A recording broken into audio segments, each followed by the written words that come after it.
किस डिजाइन और किस रंग का कुर्ता पहना जाए, कुर्ते के साथ चप्पल कौन सी ली जाए।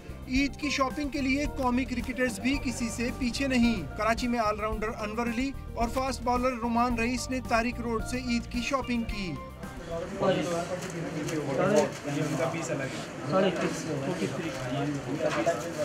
मेरा फेवरेट कलर भी ब्लैक है, तो इतनी मुश्किल नहीं होती जब भी मैं, और ज़्यादातर मुझे इतना शॉपिंग का शौक़ नहीं है, लेकिन जहाँ भी शॉपिंग करने जाता हूँ तो कोशिश ये होती है जल्द अज जल्द और निकल जाऊँ। बेसिकली मेरे जो कलर फेवरेट है, मोस्ट फेवरेट कलर्स बताता हूँ मैं अपने, वो हैं ब्लैक और वाइट, और जिसमें से मैं एक ब्लैक पहना हुआ, वो भी मैंने ट्राई किया है।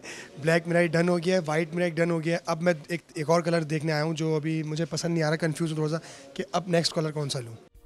इस्लामाबाद और पेशावर से कराची आने वाले अम्माद वसीम और फ़खर जमान ने भी मौका गनीमत जाना और ईद के लिए कुर्ता और पेशावरी सैंडल खरीद ली। अभी तो मुझे ये जूता पसंद आया और कुर्ते देख रहा हूँ, एक दो मैंने मुझे पसंद आए हैं, एक वाइट और एक ग्रे कलर का, तो वो अभी मैं चेक करूँगा।